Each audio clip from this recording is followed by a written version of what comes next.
My name is Freddy Muli. How hot is a coffee where you are? Oh yes, one of our weekend crews is in Kisumu. The other one will be joining us shortly. Okay. And just telling us what to expect. It's a feel-good Friday. I'm used to Liz Stanley Nyerengita. Quite a lot to be expecting today. It's an Afro vibes kind of edition today. All right, let's take a quick look at the dailies this morning. And we start off with the Daily Nation. A lessen tax burden, bishops urge state. Yesterday, the Kenya Conference of Catholic Bishops came together to talk about a number of things. And yes, the picture is there on the front page of the Daily Nation, and they asked the government to lessen the tax burden. On the Standard, dispersed doctors hadn't struck stand. That is the Kenya Medical Association, and we'll be getting to that, warning private doctors. Catholics, keep off our schools. This is something else he said yesterday when they met. And yes, that's what is on the front page of the People Daily this morning. From People Daily to Business Daily. How KQ passengers lost 4.3 billion cash shillings on ticket expiry bridge. Wow. You see, this is one of the ways that they end up with those billions in losses. That's the Business Daily. And on the Star, 700 billion shillings unpaid bills, torment for suppliers. And you know, when you talk about 700 million shillings, which ministry probably we could be talking about? They're talking about parastatals here. Oh, yes. Back to that photo of the bishops. Wasikize watu wako. Wameweka pia, wamechapisha pia picha ya Rais William Ruto pale. Mwambia wasikize watu wako. All right. Any other? No. We can have even the regional ones as well. In Uganda this morning, how robbers target big business. That's the new vision in Uganda. Police expose tricks used by criminals. It's a big story in Uganda this morning. We also have the Daily Monitor still from Uganda. On the Daily Monitor, police arrest ex-Equity Bank boss over fraud. Now, this person's name is called Kenneth. The person's name is Kenneth Onyango. And he's a former executive director of the Equity Bank.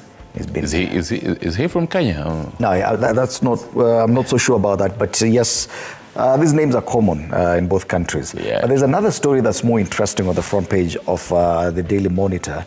And it has to do with the new parliamentary chambers in Uganda. Yes. And the MPs are to get a salon in the new building. That's on the front page of the Daily Monitor today. And you know, it comes in the same week that Kenyan MPs are moving to the new building. And that building is actually state of the art. It should be having a gym, same as in Uganda. Yeah. Should be having other facilities as well. I don't know if the Kenyan MPs are getting a salon as well. Probably it's something we should be checking. Oh, yes. Yes, that's the Daily Monitor front page matters Uganda news this morning. What about in Tanzania? In Tanzania, Mwananchi, mafuriko ya tikisa. And it's always one of those big news in that country. There's mudslides and landslides there. The photos are so interesting. The mode of transport they have here, the small boat, and you see that vehicle already covered in mud. I think that must have been a mudslide or something. Yeah. And it's affecting so many towns, Morogoro, Arusha, Mbeya. Wow. This really means and just tells you why they're really pushing for the transport sector. They need to really improve their infrastructure. Still in Tanzania, fresh hope as UK suspends global tariff on cat flowers. Yes, Kenya's also benefited from that relief on the reduced tariffs on cat flowers.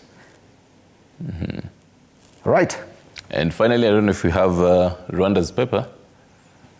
The New Times matters UN Genocide Prevention Chief to genocide dares. We are watching you. Oh yes, they say there are Kwibuka, the 30. Kwibuka is, I think, events going on everywhere in the world. All UN offices in the world marked Kwibuka.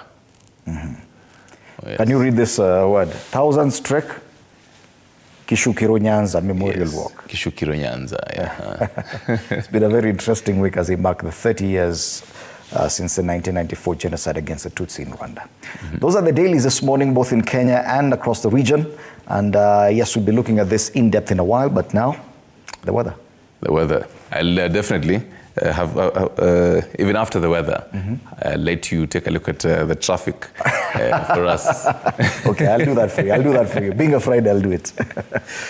Well, right, on the weather, it's about 17 degrees Celsius, and even as the Kenya Met Department was saying, do expect the chances of the rain increasing day by day, and even as this week just ends, the chances of it even raining into the night has increased. Right now, even the light showers, even as we're getting into the studio. So, but if at all, okay, at some point in the night I was awake, and I'm telling you, the thunder and lightning was something else. Yeah. Yes, from where I was. Probably it's just where I live. Yeah, but it was actually serious. Oh yes, but then for today, getting into the by midday, they promise that it's going to be sunny, so don't worry about that. But getting into now the evening, from around 2 p.m. there into the evening, but maybe due to some weather changes, this might begin later into the day from around 6 p.m. to 7 p.m. there. Precipitation of as high as 70%. So that really now means that you're going to be hearing the whole kind of thunderstorms and everything on that. And that is what to expect. Because it's a Friday, let's also take a look at what to expect into the weekend. Oh, yes. And how to prepare yourself. Ulkumepanga kashirehe and everything, an outdoor event. That might probably not work because it is going to be raining into but you know, the weekend. The people who have their wedding set for tomorrow or even today, so you can't cancel it because of rain. And be people careful. Still have to attend. Be careful. You need unava wedding gown gumboots. I tell you. Yes. Just in case. Precipitation temperatures as high as 25 and as low as 16 on Saturday. On Sunday, the same there, 26 as well as 16. But then they say some lightning, some heavy downpour will be happening into that particular day. Let's get into the traffic. Right. Let me help you with that. And it's only about 9 minutes past 6. And this is how Nairobi looks like. And all the major tributaries into the city are green as we speak. We start off with the Thika Road and all the way from Ruiru, past Githurai, all the way down to the Pangani interchange, past TRM, a bit of a snarl up there, but nothing to worry about. It's on yellow. Once it turns probably darker color, we would be worried. Even the Pangani interchange here looks pretty comfortable at this time. This is the usual bottleneck here, but nothing to report so far. Also coming from the direction of Kiambu, past the Ndigwa, past the Four Ways Junction Estate, past the Ridgeways Mall, all the way past TCI, all the way to Pangani, nothing to report. So far, so good. Once you get to the Pangani interchange, you can choose to go Forest Road or Muranga Road. Both directions are clear at this time.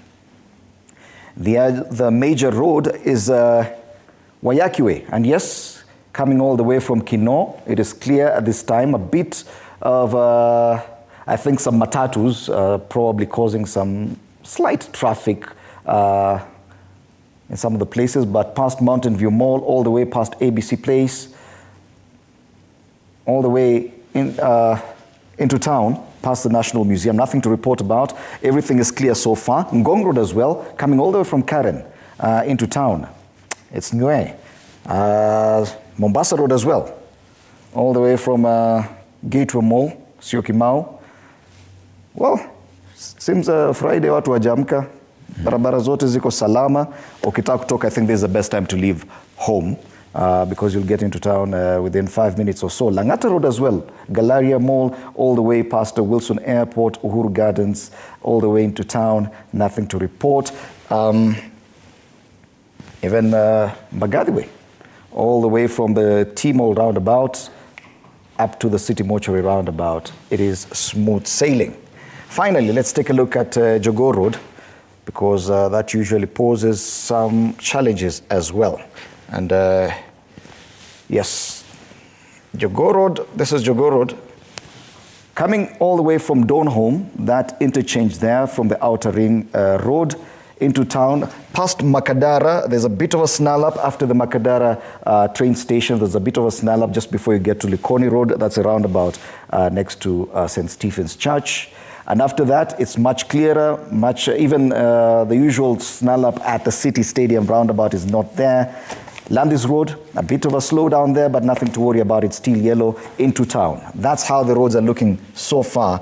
As at 10, 11 minutes past 6, the situation will change, but so far, so good. So far, so good. Oh, yes. All right, fantastic. Yesterday, we were talking about how the two gentlemen in Senegal were wearing, and the whole conversation. The bromance. Oh, yes. And today, again, Kenyans are talking about how people are wearing and what they're about to be wearing.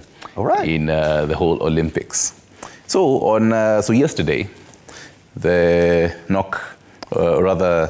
Olympics, the 2024 Paris Olympics, had a whole soft launch of even as you get back. So it had a whole soft launch of the kits, and they represented of how we have the pictures. You can even show the viewers of how Eliud Kipchoge as well as Faith Kipyegon were looking like, and how the new Kenyan kit will be looking like. And Kenyans were really amazed, I should say.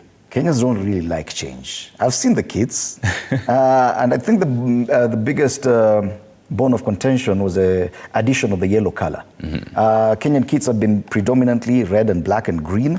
As in our flag. Yes, the colors of the flag. Yeah, they've added a tinge of yellow, and guys are saying, Mongeza UDA up. And even the green that is there, it doesn't really... It's do we have the photos? Yeah. Kindly assist us with the photos. Yeah. It's a luminous, like to see, a luminous kind of green. Yes, our viewers could help us understand what really is the challenge with this. What is your thought about the new kit for the 2024 Olympics in Paris? What are your thoughts about it? You like the look? But there was a lot more in that unveiling of the new kits by Nike. Kipchoge was there, and Eliud Kipchoge, and he wore quite some different outfits. Some of them look really interesting.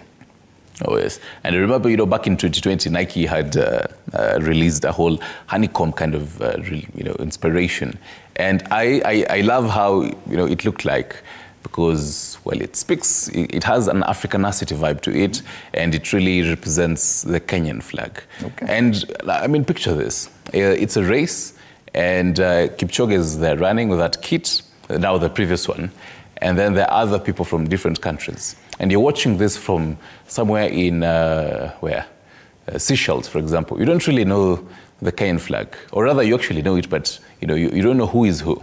And you can actually spot real quick, this is a Kenyan flag. Yes. So this is a Kenyan athlete. And I think that's a challenge many Kenyans are facing. Like, yes. The new kit looks very much like other kits we've seen elsewhere. And I think we're already set in our ways, in our minds, that every Kenyan athlete must have red, black, and green on them. I mean, at least... There we have it. It's not so bad.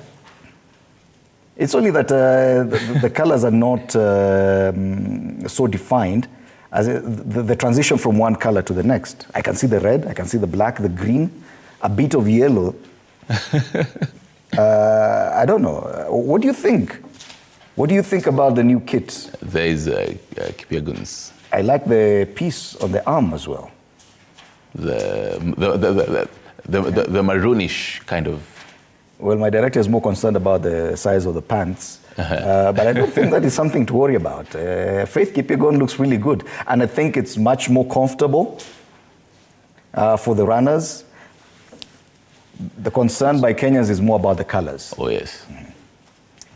But yes. Well, I'd say it's a whole creative kind of look, but then I think we'd really have to wait and see actually them in action and just Tuzoe look. Well, what do you think?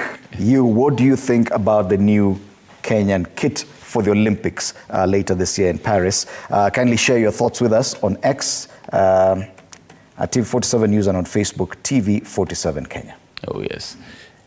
Tuingie kwenye magazetini sasa. We have the physical papers. I'll be plucking out the pulse to see what is expected in the entertainment scene for today.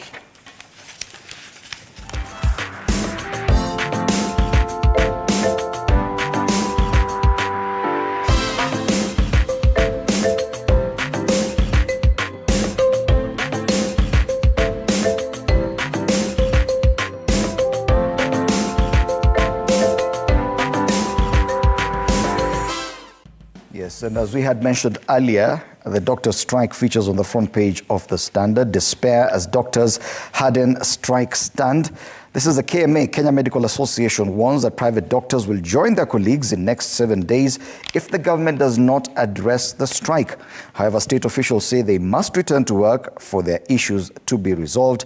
In the continued standoff, and Raila Odinga yesterday chimed into the discussion, and he appealed to the counties that have terminated contracts of doctors for one reason or another to reconsider their actions and engage the doctors. It remains the biggest discussion this whole week, the doctors' strike. Still on the front page, a tributes pour in for June Moi. Family and friends condole with Moi family after June Moi passed on in hospital following a short illness at the age of 60. More on that story is on page 2 of the Standard. Puzzle of county workers with same bank account. Wow, it's a special report. The Auditor General has flagged cases where some county employees share the same bank account through which they are paid. That's in Elgeyo Marakwet, Bomet, and Baringo. They paid money to employees sharing bank accounts. Would you even share a bank account with your spouse so that your salary and her salary come into the same account? Would you consider that? Unless I probably have 2 accounts. the one that we're sharing, and she knows, and then mine. Mali salary inaingia. Yake inaingia na yako inaingia. Naambia yako this time imekatwa sana. So probably I have my own salary inaingia pale, then a side hustle, now I have the second account. Lazima tufiche. Yes. All right. More highlights on the top strip of the Standard. Envoys Chiloba on the spot over 800 million shilling wealth. That story is on page 4. But 800 million is not as big. Someone else had 2 billion shillings. Mm-hmm. Yes. And finally, matters HIV on. Oh yeah, HIV finally gets to feature on the front page of a Kenyan daily. Why your HIV test may be inaccurate. That's worrying. Stories on page 9. That story is on page 9, and I'm trying to get to it to understand exactly what the bone of contention is. They're quoting some numbers there. Yes, on page 9, Kenyans who got negative HIV test results might be living with virus. Okay. Wow. Kenya has been employing a 2-test strategy for the past 15 years, but there's a concern that this approach has often resulted in conflicting test results. That story is on page 9 of the Standard. You should go and read it there. On the business front, UK tax relief for flour farmers. And in sports, schools games enter semis. Let's flip the page, the paper. Xavi hails great victory as Barcelona take first leg lead. Matters UEFA Champions League yesterday, or rather on Wednesday, 2 matches were played. That is PSG hosting Barcelona and Atletico Madrid hosting Borussia Dortmund. Atletico emerged victorious 2-1, while PSG went down 3-2 to Barcelona. And that's the Standard this morning. Before we move away from the Standard, I definitely have to take a look at the pulse. Ama tumalizie na the pulse. Tutarudi hapo baadaye. Tutarudi. Before tuingie tukatone sawa. Today's photo on the pulse is quite interesting. Oh yes. On to Daily Nation, lesson tax burden. Bishops urge the state, and they say matters tough times. Catholic bishops say life became harder for many Kenyans in the past year due to the high cost of living brought about by overtaxation, even as a new opinion poll said the country is headed in the wrong direction, citing increased taxes and unemployment. According to that opinion poll, 58% say the country is going in the wrong direction. And the same percentage, the high cost of living is the main problem. and 81% of Kenyans who support Raila Odinga's candidature for Africa Union Commission chairperson. And speaking of Raila Odinga, he's pictured on the bottom scroll. And Raila says reinstate intern doctors' pay to end a strike. That is on the back page. We'll be getting to that in a few. The man, Atwoli, is opposing the bill. Koto Bose, who was served in the position for 23 years, terms the draft bill ill-conceived and retrogressive. He's been in office all my life, and other years to add on it. Wow. On the top scroll, O.J. Simpson, former NFL star and actor, dies. They passed away at 76. The family announced yesterday on the X social media platform. And back here in Kenya, the life and times of June Moi. By the time she died yesterday morning, June Chebet Moi had vanished from the public sphere. And unlike other Moi family members who were either boisterous, withdrawn, or simply rowdy, June was a quiet persona. Let's flip to the back page. Now back to that story on reinstating 206,000 salary for intern doctors. You can read there what Raila Odinga said. And more on the whole doctor strike is also reflected on the back page of this paper. Today Daily Nation is quite heavier than yesterday's. Okay. Than yesterday's paper, yeah. Story ni nyingi. All right, let's move on to the Business Daily. KQ, how KQ passengers lost 4.3 billion shillings on ticket expiry breach. They say that KQ customers lost this amount last year on failing to use their tickets within the allowed window. Poleni sana. Hiyo pesa ni mingi, 4.3 billion shillings. That's the front page of the Business Daily. Other highlights: substandard or fake, Linturi's new defense of fertilizer. And on the ticker, farmers paying as 41% of teas rejected at Mombasa auction. Elsewhere, State House, Interior Ministry, top list of hospitality spenders. Now, this we've been discussing. The State House and the Office of the President spent 653 million shillings on hospitality in the first half of the fiscal year ended December 2023, leading other government departments in this line of expenditure. And finally, 6 counties, 33 billion shillings spending, and an adverse opinion by the Auditor General. That's the Business Daily this morning. Right, from BD to PD, the photo of the Catholic bishops, but they're talking about something else here. And they say, keep off our schools. Tough fight, bishops raise the red flag of a proposed law that will empower education ministry to seize control of institutions sponsored by the church. That's on page 7. Speaking of schools, on the right, picture there, Education Cabinet Secretary Ezekiel Machogu. Machogu on the spot for hiring his kinsman. Wow. Kenya yetu. On the bottom, how counties became dens of grand graft. On the top scroll, talk to medics, Raila tells Ruto. More interesting news, board bans cough syrup for children. And the stories on People Daily today are just more or less depressing. And you take a look at them. Let's go to the Star. All right, on the Star, 700 billion unpaid bills torment for suppliers. They say parastatals alone owed contractors over 447 billion shillings as of December last year. Interviews with some of the affected reveal deep distress in the face of loss. You can imagine all this. You've already supplied to a government parastatal, you were told you'll be paid, and months later, nothing forthcoming. Still on the front page of the Star, grief upon grief, no healthcare, floods, and fake fertilizer. They've just put a montage of different photos.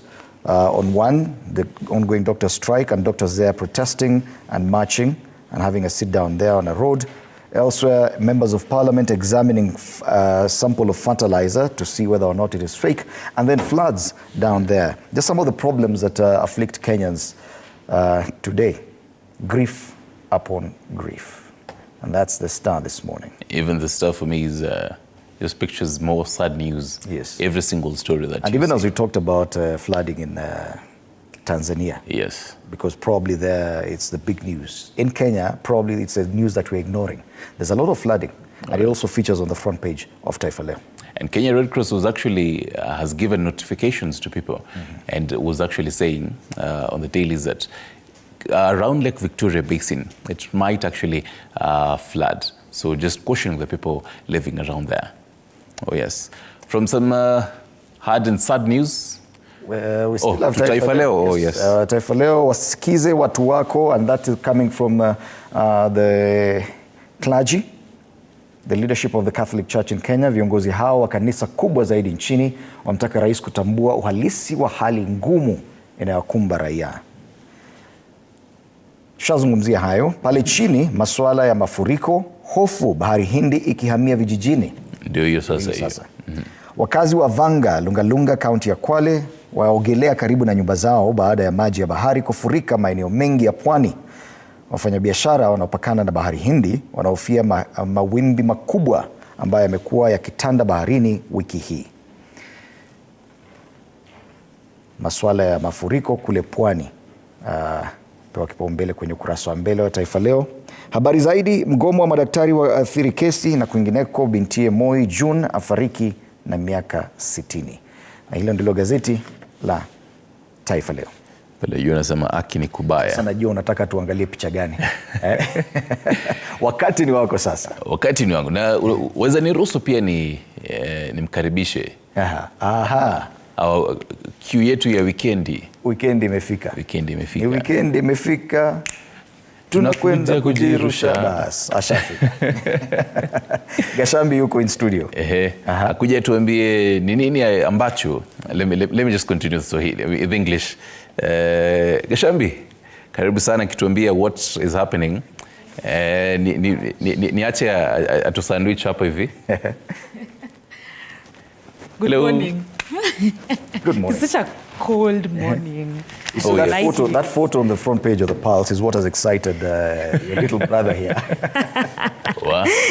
This is a model called Carol Becky. Tutakutafutia huyu. But on the Pulse... more reasons I love my colleagues. This one we shall give you.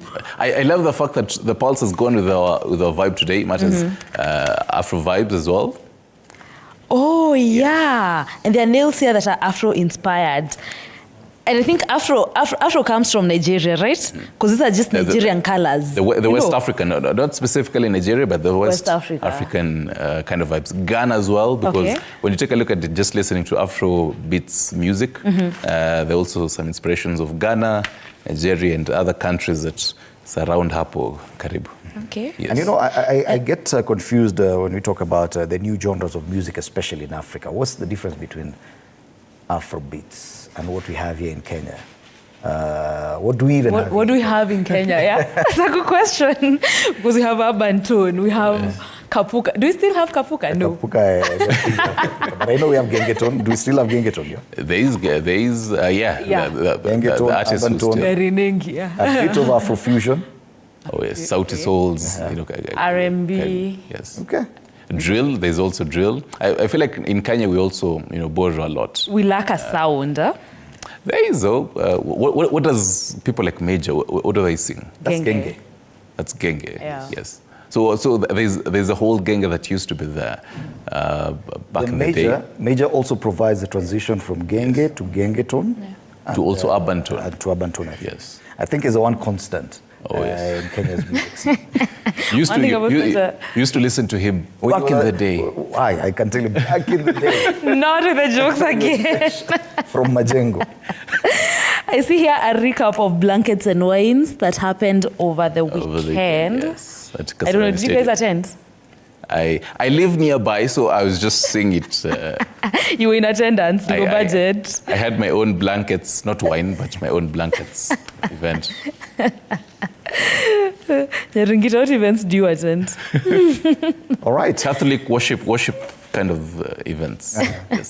Praise God. Yeah. Amen. Yes. So that's it on the pulse. What do you Isn't expect today, much, though? yeah?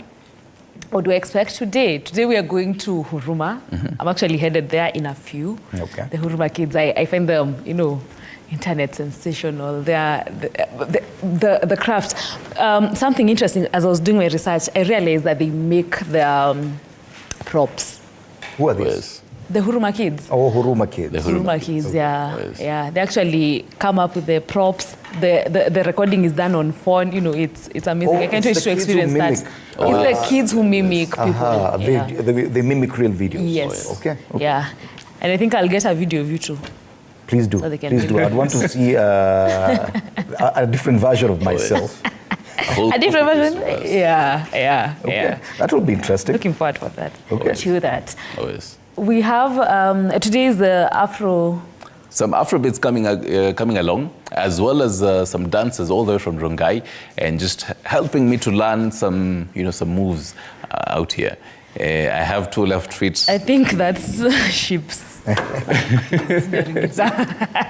We'll also be connecting with Bansi Kimuyu, who's in Kisumu for the Chapa Dimba, and just getting to know how the Kisumu people get the entertainment down. All right. Oh, yes. It is a packed show, and you should be part of it.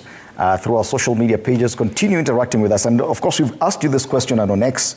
Let me just remind you, what do you think about the new Kenyan kit for the Olympics this year? There on X, interact with us on X at TV47 News. We'd like to hear your comments. We have a photo there of Faith Kipyegon with a new kit. And I'm liking it. Have you seen the new kit? What is with that yellow? See, everyone is asking about the yellow. Why are people so concerned about the yellow? I'm concerned about the shade of the green. It doesn't really, it doesn't really match what is in our flag. Because I think at the end of the day, as much as we're going to change it, the rugby team as well had its own. There's a time it had its own change of the whole uniform and the whole kits, but then it wasn't too different to it. Yes. Well, what do you think about the new kit for the new Kenyan kit for the Olympics later this year? Of course, will be sampling some of your views later on the show. Time for us now to take a break. When we come back, we'll be having State of the Nation. Today being Friday, it is the Youth Perspective. You're watching Morning Cafe.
On TV 47 with me, Fred Ndimuli. Today being Friday, we're having the youth perspective on the state of the nation. We're privileged to have Brian Abiswa, political analyst in studio. Karibu sana. Alongside Brian, we have Kennedy Sankara, also a youth and policy analyst. Karibu. Gentlemen, karibuni sana. And we've had a very long week of so many different discussions, and today we're going to lump everything into one. At the beginning of the week, the president, fresh from his trip to West Africa, came back home and for the very first time addressed the doctor strike, the issue of the doctor strike, and asked the doctors that to go back to work, and asked generally all Kenyans that we need to live within our means. Fast forward to yesterday, and we have this InfoTrack poll that also features on the front page of the Daily Nation, the opinion poll. 58% of Kenyans say the country is going in the wrong direction. 58%, the same number, blame the high cost of living as a main problem. Another sample, 81% of Kenyans support Raila Odinga's candidature for the AUC chairperson. That was just a different question. But probably let's start with that poll before we come to any other discussions. And more than half of Kenyans, and this is across the country, if you look at the graph, this one is from across the political divide. 58% of Kenyans say the country is headed in the wrong direction. And I want to start from there, Brian. Do you agree with this poll? And do you think Kenyans are getting to a point of convergence on the problems afflicting us? For me, I'll have a contrary opinion on this one. Bearing in mind and looking from where we've come from for the last 1 year, 8 months. Actually, we were in a very bad state. Comparing the economic metrics in terms of generally looking at the cost of living, looking at the cost of the debts as a country, and the happening of events, we've come from far. And I don't think that, for me, in my opinion, this rating does not reflect my view. Looking at the cost of living, in particularly, if that is what we have to go by to make the assumptions that the country, to give a 58% that the country is heading in the wrong direction, look at the cost of commodities. That's the basic commodities. We've actually, as a country, we are doing well, step by step. We started by looking at the cost of unga, to be specific, which caused a number of issues leading to demonstrations here and there. So you feel the cost of living is manageable as it is? Actually, for me, it's manageable, and we are moving in the right direction to handle the cost of living. The other issue that most of these people who were sampled cited was the high rate of unemployment, even higher than the issue of taxation. Kenyan youth have been suffering from this problem for quite a while. Do you disagree with that as well? You say the high cost of living is not a reason enough. Do you also disagree with the fact that most of those samples say unemployment is also a problem? The rate of unemployment, that one I'll give it the way it is. And Fred, looking at the cost of the rate of unemployment in this country has been it has been an issue. It has been an issue for quite a number of years. It's not now, and it's an issue which has eaten this country. And I remember having a chat with some of youths out there, and making a proposal that it should be considered one of the national disaster, because looking at the number of youths who are graduating or transitioning from the institutions of higher learning to the job market, and looking at the number of them who are being employed or both officially or formal and informally, it's quite, the rate is very low, and we have around over 60% of unemployed youths out there. That in itself would be enough for anyone to say the country is headed in the wrong direction, and you have a majority of the youth facing acute unemployment. Okay, this issue has been there. The issue of unemployment has been there for quite a number. Looking, okay, if I can try to relate, for the past 20 or so years, we've been crying and handling, talking about this issue of unemployment. So I don't know if it has been there. It's a stagnant issue. It's not an issue that has come up. That it's not a new direction we are taking. It's not a the direction we've been on for quite a while. Yeah. Sankara, do you agree that because Nabiswa here says this poll is not really accurate? 58% of Kenyans saying the country is heading in the wrong direction. Thank you, Fred. Allow me, Nabiswa and myself are good friends. However, we tend to disagree in most instances, but he said pretty well that it doesn't capture his own opinion. We look at the parameters that are used to gauge a functionality of a governance system or a government.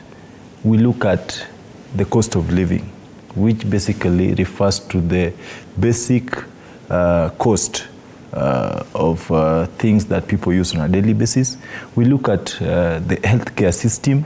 We look at security. We look at transport sector. All these culminate into what we call the cost of living and a good governance. So as things stand, as of now, today, we are headed in the wrong direction, and the country is in the state of shambles because we are handling very vital issues as pedestrian concepts. Look at doctor strike. These are things that touch us directly on some of the inalienable constitutional provisions that every citizen has a right to enjoy. The right to access to free, affordable, and dependable health care. Currently, that is an illusion. You look at security. You look at things that can be controlled like floods. We had all the dry seasons to think and make bills and allocate funds to do, how do we call risk or calamity preparations. All we had to do was politicking. So as things stand today, the country is headed the wrong direction. Look at taxation. Look at employment.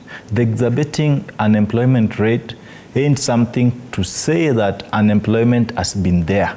No. A progressive leader who speaks of the future generations and not the future elections or the next elections should not preserve problems and normalize having them, like my friend Nabiswa is saying, that these things have been there since eternity and there is nothing we can do in his own perception. He didn't say that, but that's what he means. So we cannot preserve problems and speak as if we cannot challenge and provide amicable solutions to these challenges. Okay. You look at all these things and you do your parameters, metrics analysis, you understand that the country is headed in the wrong direction. Doctors are on strike. We have floods. We have insecurity, left, right, and center. Bandits are terrorizing us, left, right, and center. The president is saying the issue in the Rift and the bandit affected zones requires spiritual interventions, while the same president is very vocal on how important it is to deploy our police servicemen to go and restore order in Haiti, where gangs also use the same metrics to terrorize citizens. So to us, we need prayers, but Haiti needs physical intervention of our officers. That alone tells you that there is something wrong. As a country, we cannot talk of heading the right direction. Look at taxation. Okay. Basic things. If something was to be exuded from taxation, excluded from taxation is agricultural produce, so that we encourage crop production, thus ensuring sustainability. Here we are taxing farmers. I talk as a resident of the Lake Belt region. They attacked avocado farmers. Now they are back to our farmers in the Lakeside region, where you are told for you to process your cane payment, you have to do the invoicing, the electronic invoicing. Basic, first things first. Some of these farmers do not even own a smartphone. They don't even have access to reliable internet. This is someone who has gone out of his way to borrow even loans to do production. And that is the challenge we have as a country, because we are not producing. So you are also discouraging people from production. You see, we headed the wrong direction. And back to Nabiswa, because you say you deny or you seek to contradict this poll, which is scientific, and you have no reason to see otherwise. There's no other poll saying something different. They've listed a raft of issues that Kenyans point out, and yes, the high cost of living, unemployment, high taxes, corruption, access to healthcare, infrastructure and roads, so on, access to quality education, all the way to food security and others, including the housing levy. And one would imagine that for you to think otherwise, you would have a list of things you are saying are going right. Do you have a similar list, or let's say 5 items that are going right for this country?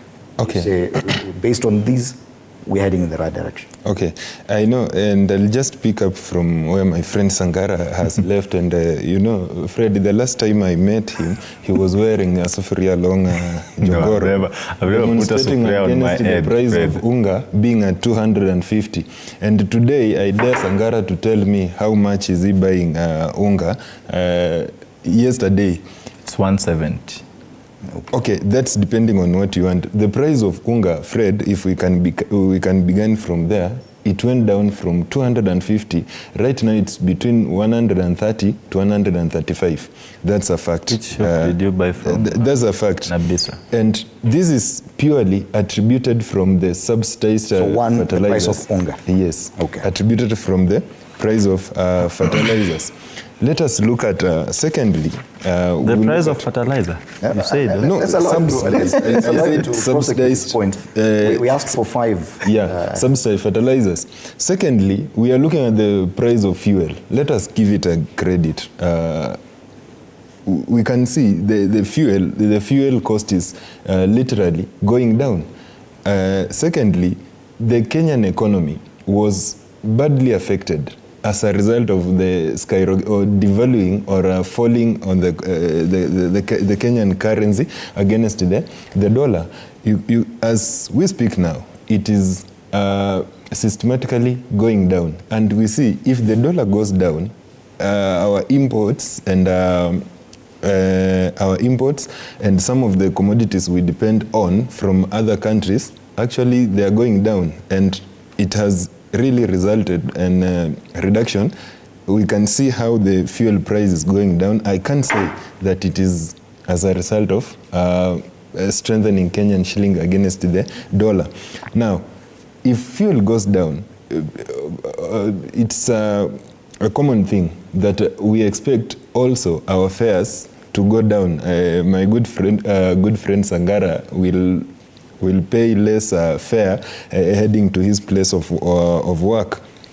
Now, another thing in the healthcare sector, we saw how the reforms are being done within the healthcare sector. That common mwananchi, Fred, who used to pay 500 shillings, right now, I can confirm that common mwananchi is paying 300 shillings, and he can access quite more number of services. HIF or SHIF? Yeah, that is under the new formation. The yet to be rolled out SHIF. Yes. Okay. He can access more services which he will not access previously. So another thing we can talk about, it's the issue to do with our security. You know, the issue of insecurity, especially in the North Rift, I can say between the banditry areas around Baringo and West Pokot, that stretch, we have to give it a credit. The Kenya Kwanza government, under the stewardship of Professor Kindiki, we have to give it a credit. In the last ratings I checked, among the best performing CSS, Professor Kindiki was among the top, and it was attributed majorly on how he handled the issue of insecurity between Baringo and West Pokot. Okay. So the issue and is I think we've hit 5. We've hit. We asked for 5. We've hit 5. So I want Sakara now to I mean, my friend Nabiswa, you know, I don't know you profess in which faculty. I'm an economist, and I expected that when you are going to defend the position of the government as far as the well-being of the society is concerned, you are to be statistical and factual. You are to speak of the per capita income, the GDP, the borrowing limit, the local domestic debt and foreign debt.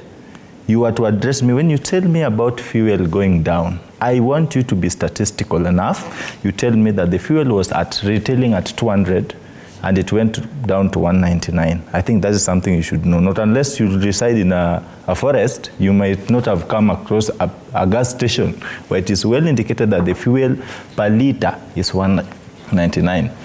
From an economic perspective, do you think it's a significant drop that is meaningful to an entrepreneur when you tell them that the fuel was at 200, then it's at 199, which is not 199, it's 199 and some cents on top of it.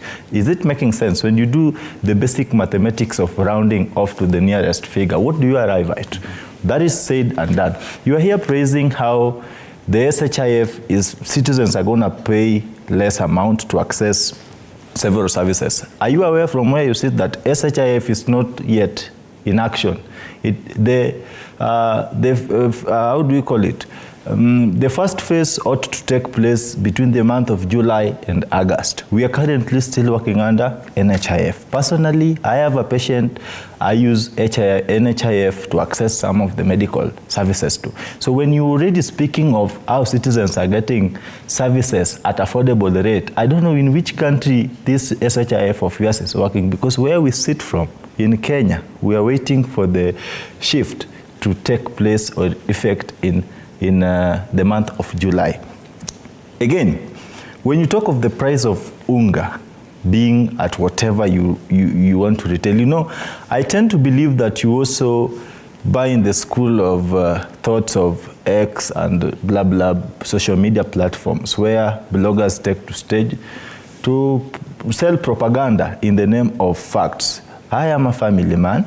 I buy these basic commodities on a daily basis. I buy from different retail business outlets. So when I'm speaking here, I'm not defending anyone. I'm not being too erroneous, but I'm just being what it ought to be. So please, align facts next to your point. I think it will make more sense. So in other words, I'm trying to tell you that whatever it is you're trying to build on as what defines a successive governance system in place. No, we're still below the margin. We're still below. Yes. On security, when you speak of the CS having been ranking, I'm a politician.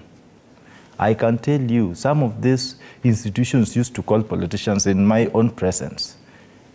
Mheshimiwa, today we are doing our ranking.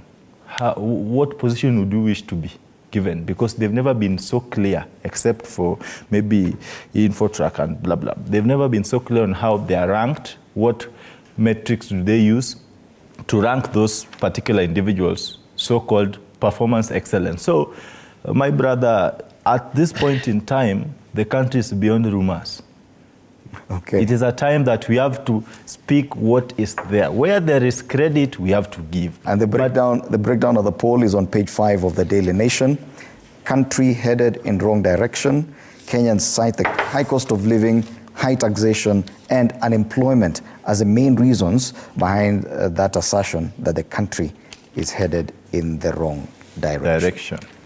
I don't know if my director will allow us to proceed or go on a break at this time. Given the fact that we are almost at the top of the hour. I need that direction even as we proceed, because I want us to take a look at some of the pronouncements that the president made earlier in the week, especially in response to the doctor's strike. When he came back from West Africa, he said, we need to live within our means. And that was a major declaration by the president. Mm-hmm. It would indicate that the country should be going towards or pursuing austerity measures. But the question is that the case? Or is it Is it austerity just for the doctors? Let's start with you, Nabwiswa. Okay. In some way, you know, Fred, these are principles. I am one of the persons who always believes that as human being, living within our means will cause us little harm and maybe less issues to do with the depression and pressure. You see, Kenya as a country, we have been facing and we are still facing some challenges in terms of financing our budgets, and if not 60%, 50% of our revenues and budget is allocated to maintain the wage bill and all those kinds of things. And it will be untenable, or it will not be sustainable if we will have to go a step higher to increase that wage bill on the budget from where it is around 58 to 60% to beyond 60%. We have other things as a country which we feel as Kenyans need to be done. And in some way, I think the president did his consultations well to make those sentiments. And what I feel that he did a lot of justice to the doctors is when he clearly said that he's going to work on the issues around the interns, employing them and giving them what they need. Now, still on the issue of doctors, I feel that every professional and every occupations, they have their unionist. They are under a given union, which should be busy negotiating around their CBS to see what can be done, if there are adjustments which are supposed to be done as pertains the CBS. What I feel that the union is that the KMPDU and the KUSCO, that's for nurses, they should be actually fast-track this process in boardrooms and go out for negotiations and allow the doctors to handle the issues, handle our Kenyans who are in hospitals. I want us for a moment to focus on that assertion by the president that we need to live within our means. It is a fair assertion, Sankara. It is something that every Kenyan, every family, every business should aspire to, because we need to live within our means. But the question is the president genuine in asking Kenyans to live within their means? Is the government showing the same effort in living within its means? We are looking at headlines where we see rampant corruption, pilferage of government funds, overspending, or even what the Auditor General called budgeted corruption. Is that what could be defined as living within our means that the president is asking Kenyans to do? Pretty well, Fred, you're putting it right. Living within our means. If at all this was an austerity measure, and these are harsh economic decisions that are taken mainly aimed at reducing government expenditure while cutting down on cost. So we look at two circumstances under which the austerity measures are implemented. We can implement it through taxation, higher taxations. That is already in effect. Then we also look at it when it comes to government spending. That is now where we draw the line and we ask ourselves how sincere the president was in his utterance. First, let me disagree with that utterance based on the venue of communication. As the head of state, this industrial action, I don't want to refer to it as a strike. Pursuant to the provisions of the labor laws, this is an industrial action. So the industrial action that is being executed by the medics or medical practitioner, if it's a matter of national interest, as of today, it is a crisis. Over 500 people have died in the hospital since the doctors started striking almost 1 month today. The president ought to have add a State of Nation address if it was very urgent. But again, we have a president who wants to politicize government deliverabilities of services to the people. You don't address striking nurses or doctors in a church. Why don't you summon the leadership of the KMPDU? Because what we are discussing today, it's not an event, it is a process. Remember, doctors issued 19 consecutive strike notices. As a functional regime, they ought not to have waited until the doctors executed the strike. They would have summoned the doctors before that strike took effect. Now the president addresses professionals. You know, these are people who are patient enough. These guys went to class, sat for over 5 years, some 6 years. Some are still even proceeding with their education. They are human enough, they can understand. But you can't tell them to live within their means when putting on a watch worth 10 million. But you are spending over 3 billion on domestic travel. The president argues that the public wage bill is at 47% of all collectible revenue, which is not sustainable by any standard. Something has to happen, and probably that's where the conversation should start. But the question is that the direction we are heading? The president may be economically right, but I poked holes on these so-called austerity measures, that it must accompany two things: taxation, reduced borrowing, and reduced spending. Where we have a bone of contention is on spending. The Auditor General, who is our trusted reporter on government financial expenses, has reported that State House uses almost 4.8 million every day on, how do we call it? Hospitality. It is in the public domain. The Auditor General has reported that the president, in this short duration he has stayed in office, he has used 3 billion taxpayers' money in domestic travel. He has used 1.7 billion on international travels. State House renovations and etc. We have all these. I mean, we can cut on budgets. You saw the other time the ministers were traveling. Some had to be asked, why are you carrying your concubines into an international trip on taxpayers' money? We have seen countries that have led by example. We had a meeting here in Kenya during the climate summit.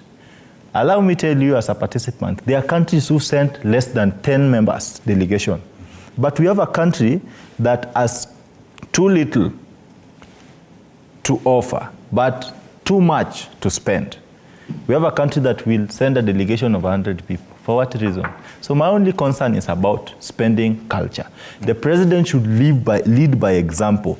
It is not an austerity measure to deny a professional their rightful employment right to fair pay. This collective bargaining agreement was signed in 2017. Nabeswa can tell me that the president was not yet the head of state. Nabeswa was the deputy president. And for that effect, in fact, the media will report it Ururuto lie haunting the president today. It was a collective responsibility of a government. Our government never expires. Government has got state departments headed by professional secretaries. We have permanent secretaries secretaries also in place. So when the doctors first striked, they had a sit down where the MOH produced a membership of 4, while KMPDU brought 3. They composed a committee of 7 people. They agreed on some bare minimums. It is very right, it is very wrong to water down what a collective bargaining agreement had achieved. You can be fair enough by starting to implement a bit of it. I don't want us to lose a train of thought, because I'm still focusing on that assertion that we need to live within our means. And that was directed not just at the doctors. The expectation is that the president was talking to everyone, yes, including government officers, including himself. We need policies. Said we need to live within our means. And as far as the wage bill issue is concerned, the president said, and on the same podium, that there will be a conference this month between the 15th and 17th to discuss the issue of the wage bill. And one wonders, the question, back to the same question, how sincere this assertion is when We see a conversation around the hiring of CASs. We see a budget that keeps growing, an annual budget that keeps growing every year. This time, we're talking about 4.3 billion. The president said it will be cut to some figure, but it's still way above what we had last year. And one wonders, when we see that on one hand, it's the same government, and the president comes and says we need to live within our means. 4.3 trillion shilling budget against a collection of about 1.8 or 2 trillion shillings by KRA. Are we living within our means, or are we being overly ambitious? It's one of the challenges. Actually, I think it may not be only in Kenya, but any given government, the issue to do with the wage bill, maybe in some well-developed democracy countries and the well-disciplined public or government officials, but I know the president means well, honestly. When intentions may be good. Yes, the practicality of the solution is offering that we are. Still, on the issues of cutting the wage bill, we saw how he tried to, there was a debate about the number of trips that the ministers, the CAS and government officials were making abroad. And there was a deliberate mitigation whereby the president came up and they advised that this thing has to be reduced so that we can reduce our wage bills and expenditures in our offices. When the president came in office, you remember he cut around some expenditures in some of the offices, issues to do with magazines and all those, and I think it came to around, was it around 3 billion? But before the end of the show, I'll have to give the exact figure. So the intentions are good. And I think out of that conference, I am very sure that there are going to be a good number of measures which are going to be taken into this. And this one actually will fall directly under SRC. But also, I don't think, Fred, this one will be a bit, in practicality, I don't think it will happen. Because I don't think it will happen let me say 50%. What kind of consequence would we expect from a conference like that on a ballooning wage bill? Okay, what we expect is, from that, the first recommendation for that one, I'm sure it will be how to reduce the wage bill. And I'm just thinking of a situation where an MP is going to take a wage cut, or a minister, or more so the senior public officers, are they going to agree? Himself. Or the president himself? Okay, the president might because of that, to show. You remember during the COVID time, yes, President Uhuru Kenyatta and William Ruto were the first people to take it is such practical solutions that I'm looking at, because yes, it is one thing just to say plainly, we need to live within our means. But as you give a perfect example, at the height of the COVID pandemic, the president then and his deputy took a pay cut. Even the cabinet members had to take a 30% pay cut. And there was some relief on taxes and stuff like that. And because it's not just an us versus them conversation, Bwana Sankara, it is how practical is this living within our means? And what are some of the solutions that could come from that conference that kicks off on Monday next week? Allow me to say this, Fred, that it is a very good assertion as a patriotic citizen that we need to live within our means. When I start living within my means, I will avoid unnecessary financial constraints. That translates to the national behavior. You know, today, if too many citizens are indebted in Fuliza, then that tells you the national government is also indebted in foreign debts. Living within your means is a very progressive economic approach. But in my country, Kenya, where we miss the missing link is implementation of the same assertion at the higher offices and the elected leaders. Talking from a point of information, recently we saw SRC alleging proposed pay rise in the salaries of the head of state, the deputy president, and MPs at a 14% pay rise. We are talking of living within our means. At a time, we are still hiring the chief administrative secretaries. I mean, the wage bill cannot be lowered while denying professionals their rightful wages while hiring in excess. Let me say why I'm talking of in excess. Take for example, the Ministry of Transport. The Ministry of Transport has got 3 different state departments with their PSS and secretaries. Transport, we have roads and etc. Then we have state departments with secretaries in those offices. I mean, Fred, is that not too much? So what we need to do is to live the talk. Let me wake up one day and see President William Ruto saying that in this ministry, in as much as we are not talking of merger or dissolutions of those state departments, we have downsized the leadership. But should in that conversation be that cross-cutting, that if at all we need to merge some ministries for us to cut down on the wage bill, then it is time for us to to bite the bullet and say this has to be done. Yes, for it to be a consequential conversation, if at all the wage bill is a problem.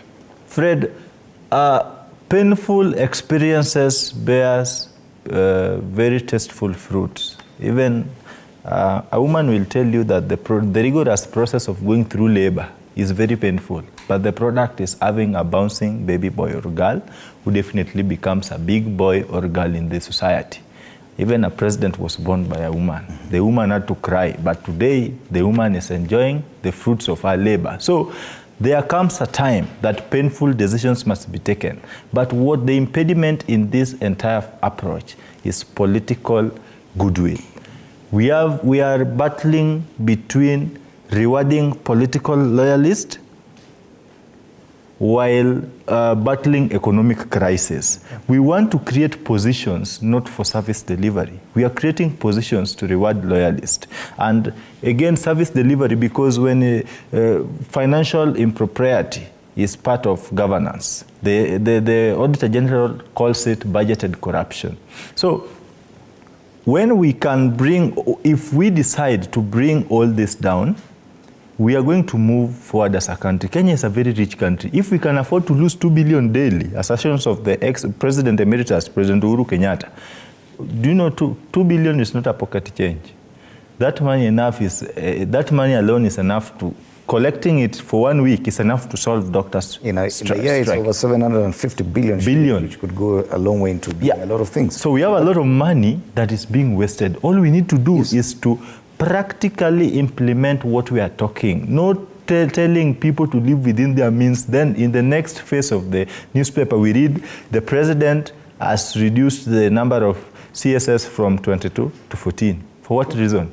We have excess. Sankara talks of pain, but it would appear it's not pain for everyone. And that's a concern, that if at all, out of necessity, Kenyans have to go through a period of constrained spending, which we define as pain, then it should be for everyone. Yes. Not for some people. The proletariat. That is a concern. And one wonders if this conversation will be the conversation that we'll be having when it comes to Monday through Wednesday next week during that wage bill conference.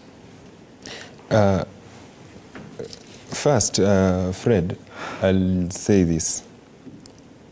Okay, allow me just to pick from where he just left. You see, and I'll use an example of what is happening currently in the Ministry of Agriculture.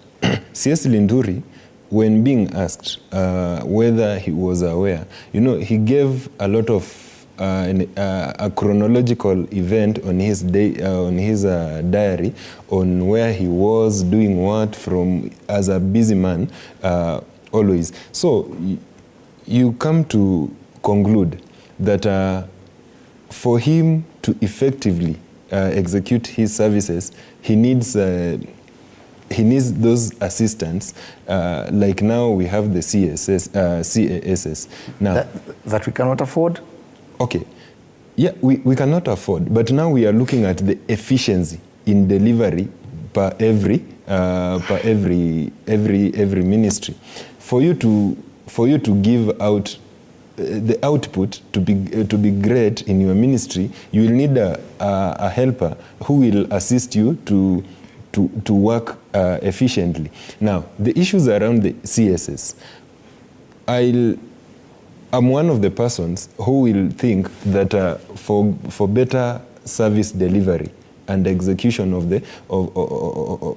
services in each ministry, we needed an assistant. And in this case, our constitution doesn't give that provision for an assistant minister. That's why now President Uhuru Kenyatta in the previous government found it necessary that actually ministers need the administrators in their ministries to give services. So even if now we are discussing these issues around the wage bill in the ministries, but now the efficiency in delivery per ministry is also important. For that case, we will need these CASs. Now, the issues of wage bill, it's one of the issues that is ailing not only the government, even the companies. You'll see companies saying, oh, because of the wage bill, we are eating into our profit. And now the government is a non-profit entity. And I think after that conference, there must be a number of, there must be quite a number of recommendations on how to reduce those that. Recommendations that are, because we are looking for the practicality of having this conversation. Yeah. Like, okay, fine.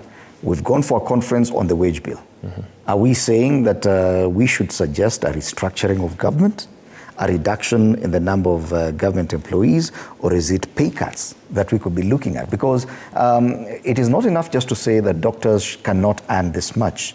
If at all it is for us as a nation to live within our means. Mm-hmm. The suggestion is that the public wage bill should be at 35% of the collectible revenue. How do we move from 47% to 35%? Okay, what I believe is they can recommend the issues to do with the pay cuts. And now this issue of pay cut, it's now directly affected by the tax regime that we are having in the country. And I'm very sure the doctors, they're highly motivated to go on the street and any other employment professional body because they feel that now because the taxes have eaten in what we have, we need to go for what we had bargained earlier to recover what the government is taking. Now, one of the recommendations I feel like the government should do is to look around the issue to do with the taxation. And now, Fred, we must agree, now from the economical point of view, if they have to adjust the issues of taxes, it has now to directly affect the development kitty, reduce the taxes and also reduce the number of projects which Kenyans which have to be done for the Kenyans. Those are the roads and other projects. And the effect is, you know, as a Kenyan, especially me, I really want to see if the government has reduced the wage bill, it has also to continue working around the development. I'll not give a credit for one and a credit for one for the sake of another one. I'll credit this side and criticize the other side. Just like where we've come from, Fred. You see, we were high and beat about the prices of basic commodities on the market or in the supermarkets or shops. Right now, it's a bit gone down. We know we have already forgotten about that one. Now we have shifted our gears into other issues which we never talked about that one. So I think out of that conference, the government have to look at a number of issues and restructure the economy generally. The other issue is about the ambitions of this government. There's so much this government wants to do. Affordable housing. a new social health insurance scheme. All these things cost a lot of money, and hence the bigger budget every year. Should that, because we're currently in that process of processing the next budget for 2024-2025, should that be part of what is looked at, if at all we're looking at living within our means? That yes, it is time we become honest and say, we cannot afford this budget, let's not have it. Before I go, I delve into that, allow me ask my friend Nabiswa a question. Because in his explanations, he alluded that the creation of the positions of CSS is vital for service delivery. You know, that is a very blanket statement. Nabiswa, in your own opinion or your knowledge, our ministry has got two fundamental functions. So, what is the role of a CS and the role of a CAS and the role of a PS in a ministry? Okay, I'm not sure, because how can it be two fundamental functions? Why are you not sure? Why are you not sure? And you are giving explanation as to why they need additional support. I'm not sure about your sentiments where you got the two fundamental functions. I'll help you with that. He says the bigger the team, the better the delivery. So let me tell you, in a ministry, the CS is at the helm of policy and leadership, while the PS is coordinating financial responsibilities and undertakings within the ministry. And then remember, these ministries have got state departments with secretaries. I put it to rest. In other words, I'm trying to tell you that the creation of those positions, and I'm responding to this in regards to the wage bill, we cannot duplicate. It's a duplication of roles, and from my perspective, it is a political reward scheme. It doesn't have anything to do with service delivery to the people, because we are not insufficient of leadership as compared to developed nations, because our politicians are very interesting characters. When it comes to constitutional democracy, they will equate our democratic space to the American space. When it comes to everything, they have a point of reference, except for corruption, where they don't tell us that in Japan, in Vietnam, and in those other countries, death sentence is meted on people who embezzle public funds. It happened even yesterday in Vietnam, where a tycoon was sentenced to death for embezzling the highest amount of public money. When we talk about wage bill reduction, we must be realistic enough to understand that we are in the midst of inflation. It just happened recently that you are talking of the dollar being at what percentage. That already communicates some economic itches. We cannot reduce salaries in the midst of an inflation, because I'm not really sure how stable we are, because the majority leader of the National Assembly, in one endless UDA political rallies in Mount Kenya, he says, we are economically stable enough to take off. Then when doctors bring the issues of pay rise, they say, economically we are doing bad. At this moment, we cannot do anything. So it remains a political assertion. All said and done, the most important thing we can do while addressing the wage bill is to cut down. Actually, government restructuring of government services, structure is what will help this country. Kenya is overrepresented, truth be told. Look at countries like China, where we compare ourselves mostly with. China is the most populated country in the world, but you look at our representation, we are even bigger than China. Look at our MPs. Do you know Kenyan MPs are one of the most paid members of parliaments, the best paid around the world? But again, look at our GDP. What do we produce? We over-import. So addressing the wage bill must do with dropping off duplication of roles, being genuine about it, not going for the small fish. Let us call a spoon and not be a spade that looks small. No. Let us be factual enough. Let us reduce positions, duplication of roles. Meaning that some people should be let go Some people should be let go of, because someone will tell you that, like, let's talk of the position of a deputy governor. And this is coming from the experience that has been even before the Senate when it comes to dispute resolution. A deputy governor is saying that I have nothing to do. My work is to walk into an office, take tea, and go home and read a newspaper. Anyone can read a newspaper. If at all the deputy governor offers no fundamental support to the governor, why should we pay him a salary? Just to sit in office? Let us, well, there are constitutional scenarios where offices are left vacant. Let us that's wait. What I was looking for.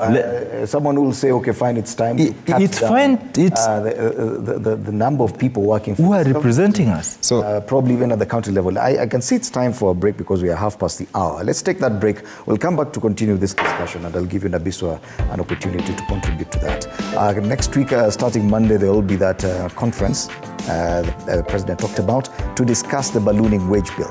And just question is this morning, how consequential will that conference be? You're watching Morning Cafe.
Welcome back. You're still watching Morning Cafe on TV47 with me, Fred Indimuli. I'm still here with Kennedy Sankara and Brian Abiswa. On the youth perspective, we're looking at some of the events that have taken place this week and trying to analyze from the youth perspective to see, okay, what is exactly our direction now that the poll says we're heading in the wrong direction. And just before the break, you wanted to chime in on that issue of what to expect going forward. Bwana Sankara says that if this conversation is genuine and sincere, then we should be talking about cutting down on the number of people, people who actually work for government. Do you think that is the way to go? It's very true, Fred. we have some functions, and I usually say that currently there are some posts, including the elective posts, which I feel that we have got to a point where we do not need them. Mm-hmm. Looking at the post of women representative, I think the issue to do with empowerment and affirmative action, they have been empowered, and even now, as we can see, we have women who can stand on their own and be elected as governors, even in the areas which deemed their political hostile. I'll just take an example of Honorable Kawira Mwangaza. He stood on an independent, as an independent candidate, and he won against the party of the region, UDA, against Azimio. He became a governor. We right now have over 5 governors, women governors. So there are some posts, like the women rep post. I think that is a discussion which has to be relooked at. Yet, now, now that you've mentioned that, the conversation currently going on in Parliament with the NADCO report, especially on that, and fixing the 2/3 gender rule, is the proposal is to just increase the number of women in Parliament to cover for the deficit. Now, when you're talking about reducing on representation, is that the conversation we're having? Because it would appear everyone is talking different things. It's just a conversation of interest. You see, like today, if I want something, I want something from my friend Sangara, I'll just say, bro, I need you to assist me with this one, but now how about I help you get this other thing? So this debate about, especially on that NADCO report, it's about enticing. Looking on how they can entice. Are you suggesting we're simply wasting time with that report in Parliament? Actually, totally, I feel that report in Parliament is a waste of resources and waste of time. Okay. Because all the recommendation, we've had a lot of committees, I know, and after coming up with the recommendation, implementing, after a few years, we will come to the same place we began with, we were before the formation of such kind of reports. So this NADCO report is a waste of time. Now, coming back to the question, the position of the women rep, 47 women representative, I think it's time that they should learn from the 6 governors we have, female governors we have, and compete. And statistically, women are more than men. They can elect even their governor.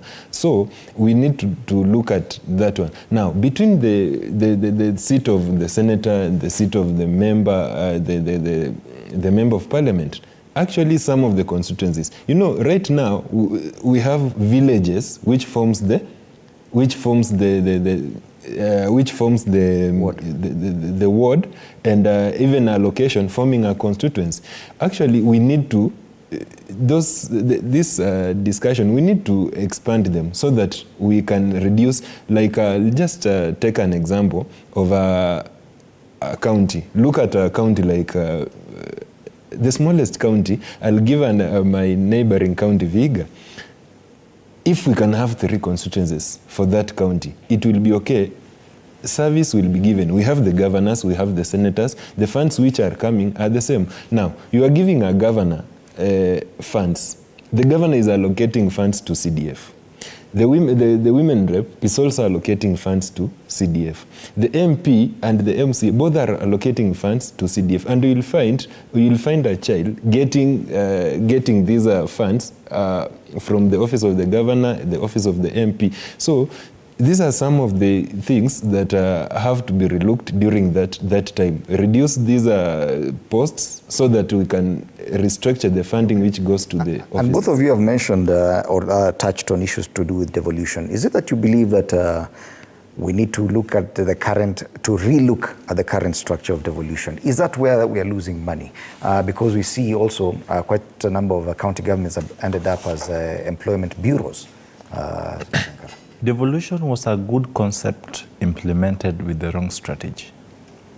Leaders and politicians saw avenue of looting and not an opportunity to serve the people of Kenya. Today, the Auditor General is querying 33 billion spending by 6 counties. These are counties that have paid their employees in duplicate accounts. Fred and myself work for the same county, then we are paid in the same account. It is financially gross misconduct. So devolution was a good concept, but we can again learn from the successes of devolution while looking at the shortcomings of devolution, and that is what we call a constitution. It is a living document, just like CBAs and Memorandum of Understandings. These are living concepts that we need to adjust with the reality of time. As of today, we've realized that the position of a deputy governor, actually, a deputy governor goes to elections to wait for the governor's exit from office, either through death, incapacitation, or impeachment to take over. We don't elect people to secure positions while waiting for others.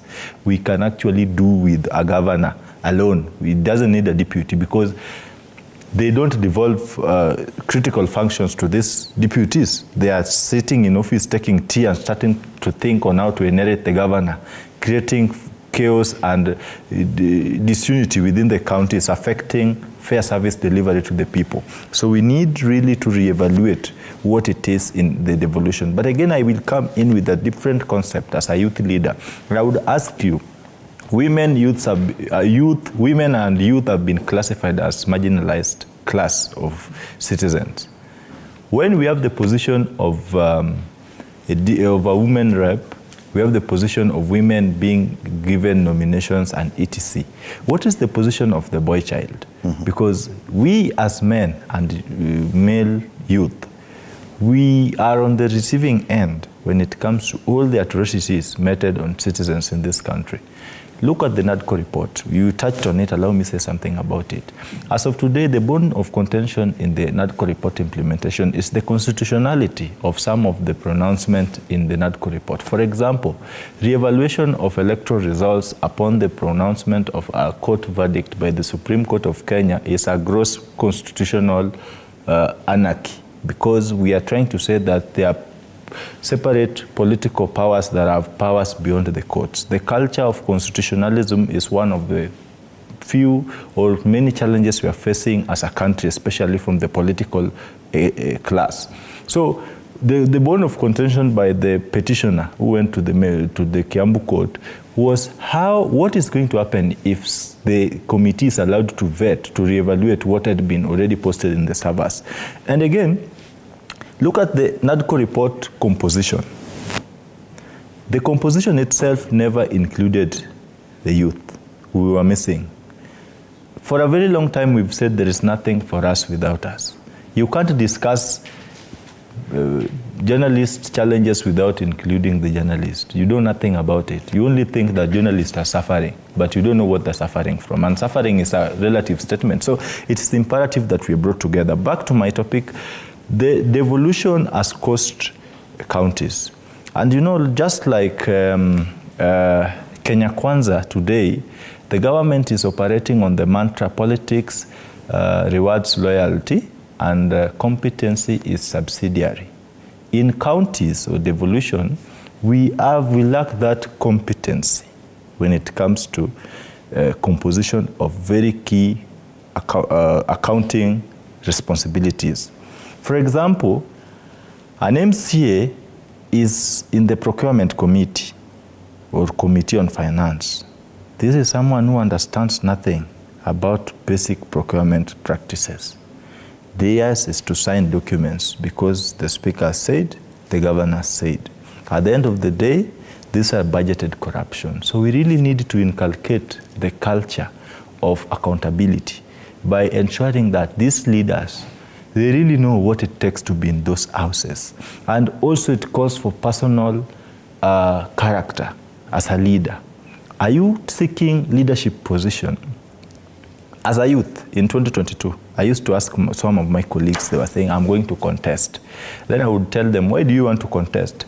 No, but I have to become a leader. Then to cut the long story short, I used to tell them, you know, you are not genuine to yourself. You are not contesting to offer services to the people.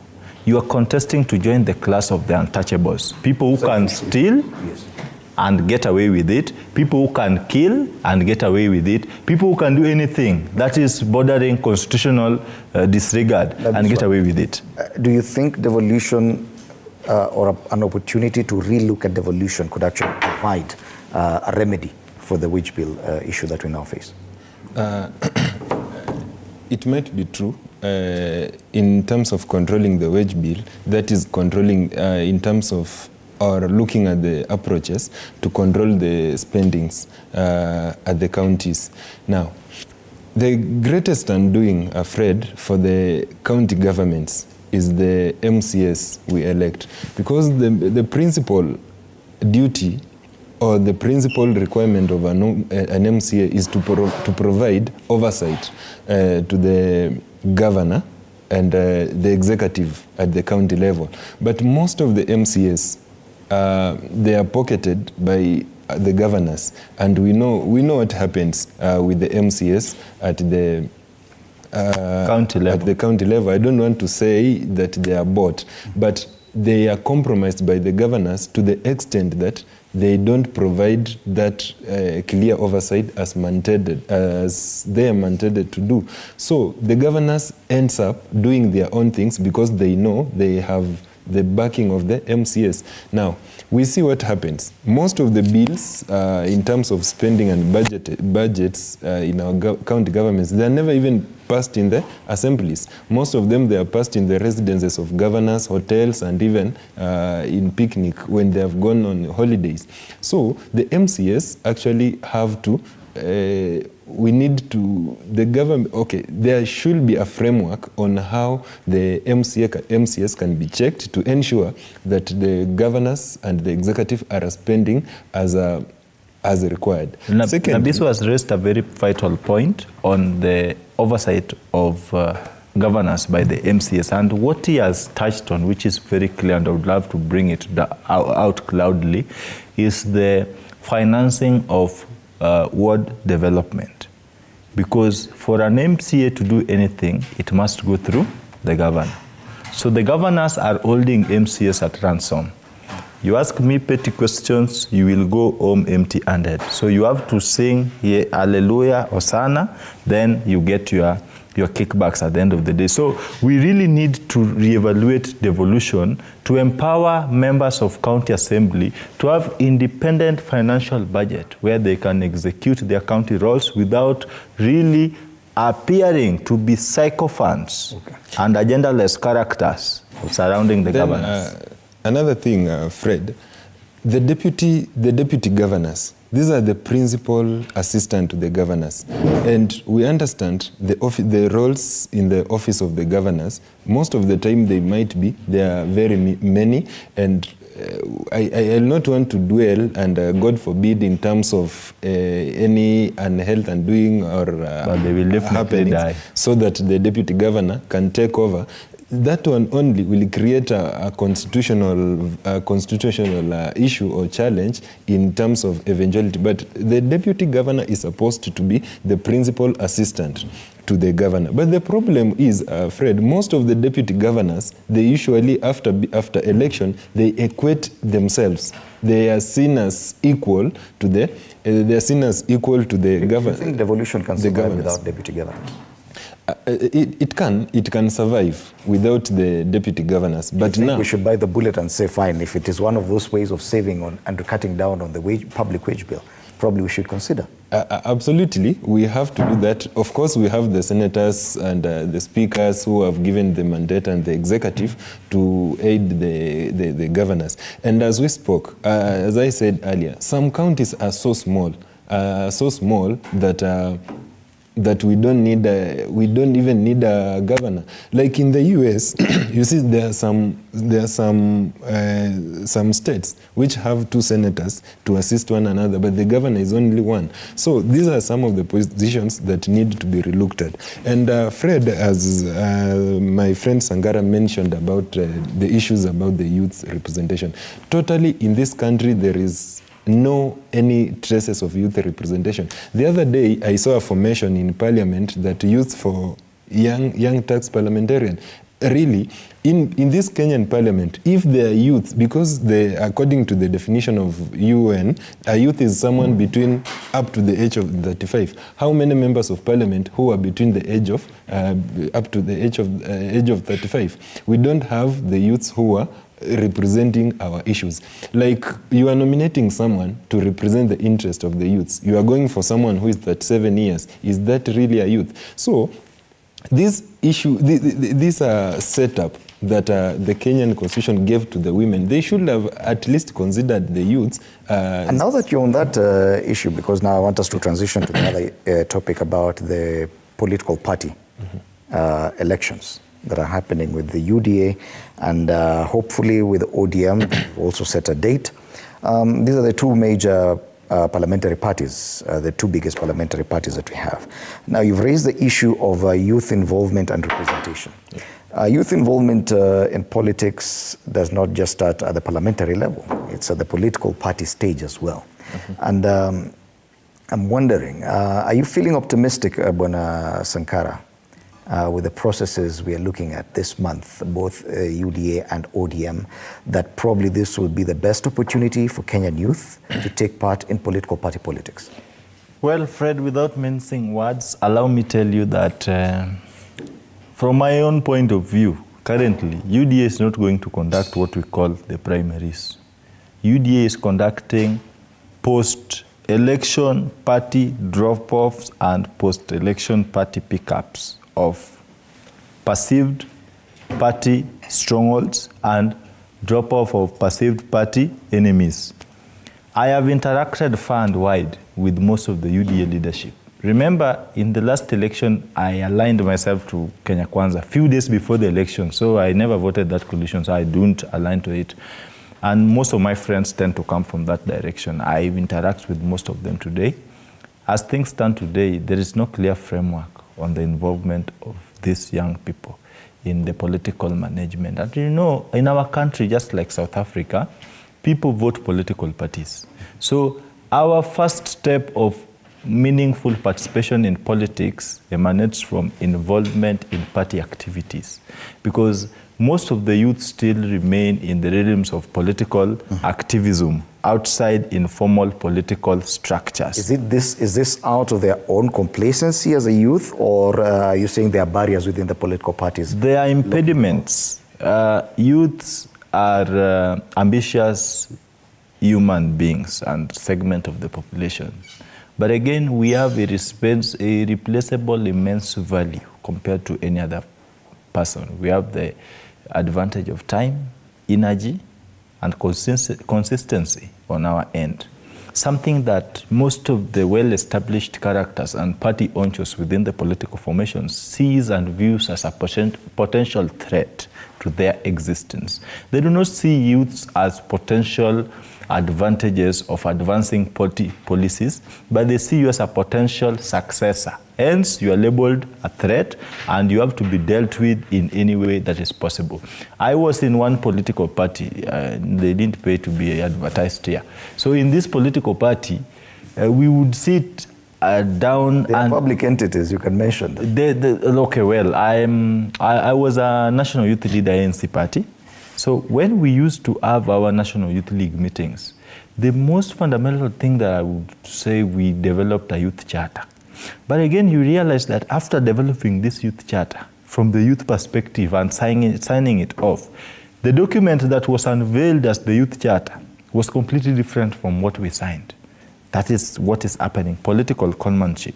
So we really need to find a way of harnessing the potentials of young people by allowing them. We don't need to be given opportunities. And you don't think this opportunity with the elections by UDA? By allowing us. You know, the problem we have in Kenya is a culture of youthful denial, where you are a youth and you are being denied the opportunity to exploit your potential. Then when you grow, it's not given. That's why I'm saying we don't need to be given. Talking about being allowed to take part. We don't need to be allowed. We only need respect of structures.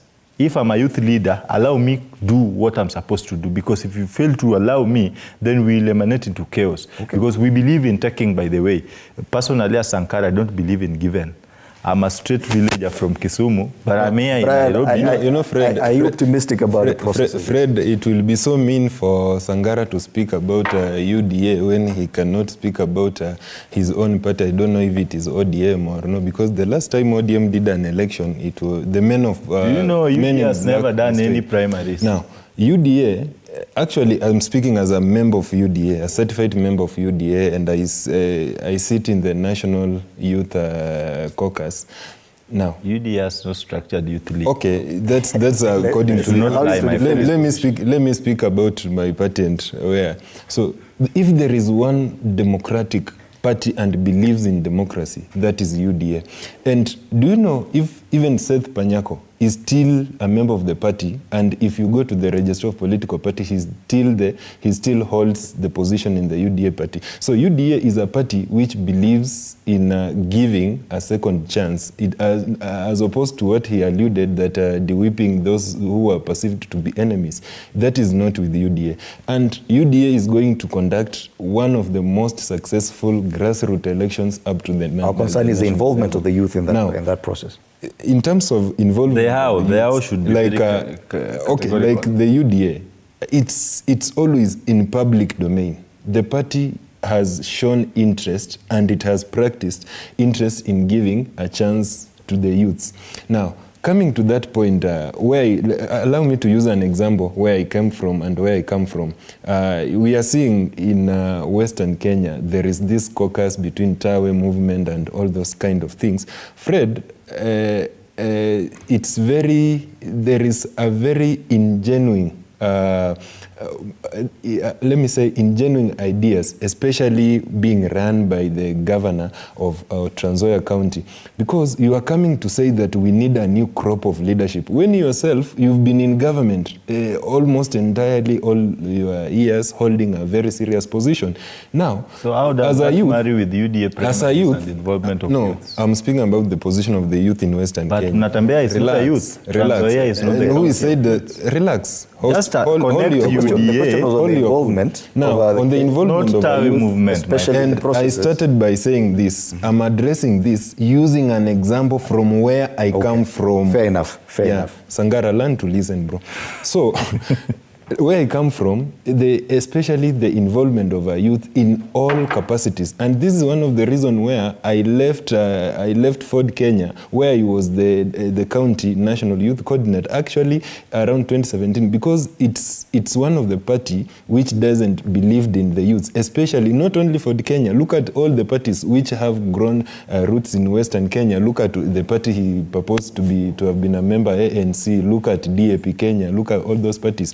And this is a disease that has carried all the Western. For you in Western Kenya, Fred, for you to be a governor... But how different is UDA? Okay. In as far as accommodating the Kenyan youth? Just look at the nominations. UDA has given a chance to youths who have been nominated, has given a chance to youths who have been elected. Okay, I'm still using where I come from, the region where I come from. It's seen as a taboo for any political party to give a youth a ticket. Even if you win the primaries, you will not be given a ticket.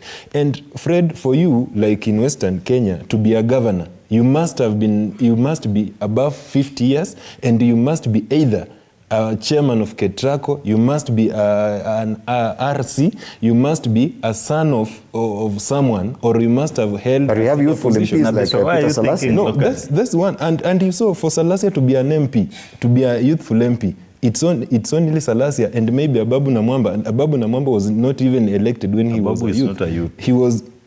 Listen, bro, let me finish my statement.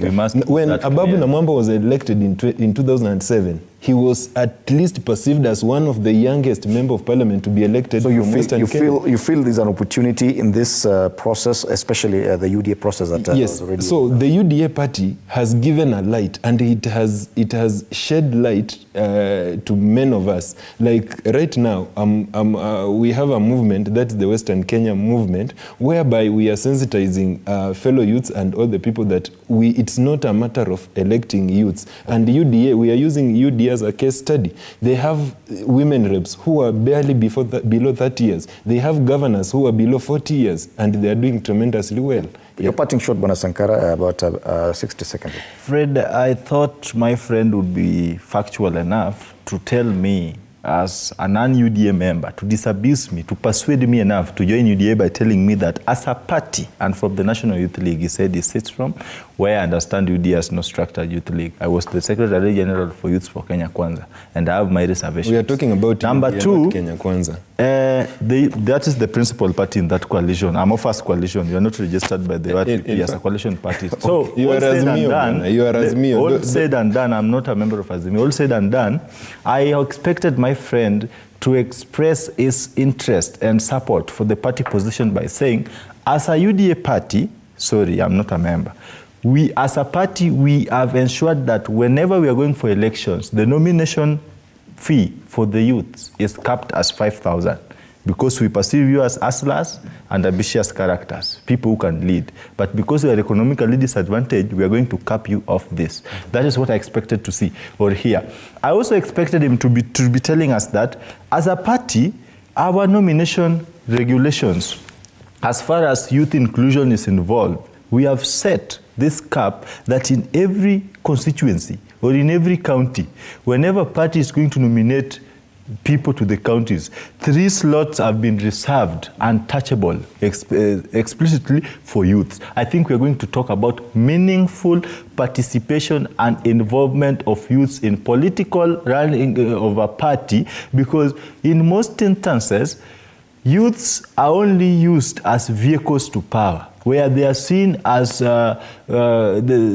are seen best suitable for numbers and not for involvement. Okay. And that narrows down to policy formulation and implementation, where young people are only brought on board at the implementation strategy or phase, while excluded in the formulation strategy. So if we can really build a culture where political parties respect and amplifies the involvement of youths in their party runnings, because the genesis of a provision of a successive running of a governance and a political formation is the inclusion of youths on the running of the party. Finally, parting shot. You know, Fred, the good thing is I spoke of my position in my party, and I gave an example of women reps who are below 30 years, MPs who are below 30 years, the positions nominated in the Senate who are below 30 years. I expected my good friend Sangara to tell us how Oburu Odinga is a youth in this country. Sangara didn't say he's an ODM member. Neither did he say he's an I know you are Azimio. You can't think of something you know. Don't run away from cutting short. No, yes, because you're out of time. So I